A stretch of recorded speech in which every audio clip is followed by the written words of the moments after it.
मुंबई की तर्ज पर अब वसई विरार शहर में भी ई बसें दौड़ेंगी। इलेक्ट्रिक जो बसें हैं मुंबई की तर्ज पर, वैसे यहाँ भी बसें दौड़ने की तैयारी में है और इसके लिए 40 नई बसों को लाने का प्राविधान प्रस्ताव पास हो गया है और जिसके लिए 57 करोड़ रुपए की निधि जो बजट है वो भी महानगर पालिका के नाम से मंजूर हो चुका है।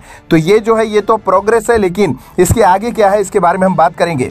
वसई विरार में जो बसें आ रही हैं वो 57 करोड़ की जो निधि है, जो बजट है वो मिल गया है। 9 मीटर इन गाड़ियों की लंबाई होगी जिसमें सिर्फ 30 यात्री बैठ सकेंगे। उनके लिए आरामदायक यात्रा होगी ऐसा माना जा रहा है।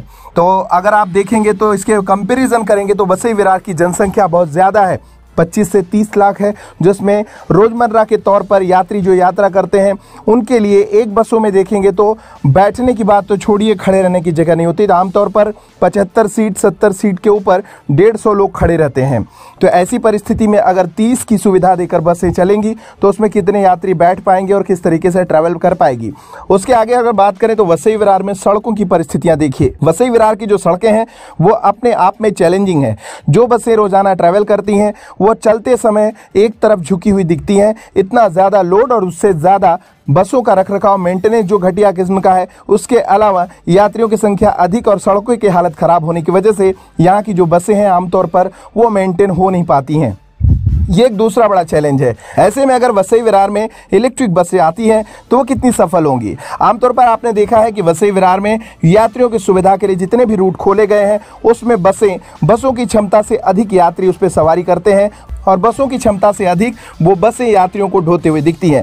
इसके अलावा अगर आप देखेंगे तो बसें जो पॉल्यूशन करती हैं वो अलग, इसके अलावा उनके मेंटेनेंस की बात करें तो वो बिल्कुल भी मेंटेन दिखाई नहीं देती। अगर आप बात करेंगे इनके पीयूसी की या अदर दूसरे जो मानक हैं उसकी बात करेंगे तो उन मानकों में भी कभी ये बसें खरी नहीं उतरती हैं। फिलहाल ये बात महानगर पालिका प्रशासन को भी पता है और जनता को भी पता है। आखिर इन परिस्थितियों में 57 करोड़ की निधि की जो बसें हैं वो वसई विरार के लोगों के लिए या उनका कितना भला कर पाएंगी, लोगों को कितनी प्रतिशत सुविधा दे पाएंगी, ये तो भविष्य की गर्त में है। लेकिन 57 करोड़ रुपए जो निधि आ रही है वो इलेक्ट्रॉनिक बसों पे खर्च करना चाहिए था या फिर वसई विरार शहर महानगर पालिका को इन सड़कों पे खर्चा करना चाहिए था, जिसकी वजह से आम दिनों में लोग ट्रैफिक जाम की दंश जो है, परेशानी जो है वो झेलते हैं।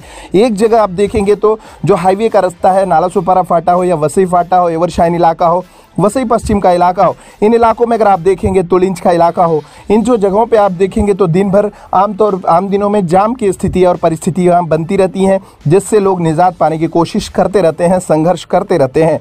कई ऐसे समय देखे गए हैं, कैसे टाइम आया है जब एम्बुलेंसेज भी ऐसे ट्रैफिक जाम में उनका शिकार हो जाती है और काफ़ी देर तक उन्हें झेलना पड़ता है। तो सबसे बड़ी बात यह है कि सही निधि, सही बजट, सही दिशा में खर्च हो तो ज़रूर लोगों को राहत मिल पाएगी। वसई विरार की जो सड़कें हैं उनकी परिस्थितियां क्या हैं, ऐसे में ई बसें या इलेक्ट्रॉनिक बसें लाने की जो जल्दी है वो, या फिर आप कह लीजिए कि इन बसों को यहाँ पे लाए जाने की अपेक्षा 57 करोड़ की निधि अगर सड़कों पर खर्च की जाती तो सामान्य आदमी अपने सामान्य वाहन से जो ट्रैवल करते हैं वो राहत की सांस लेते।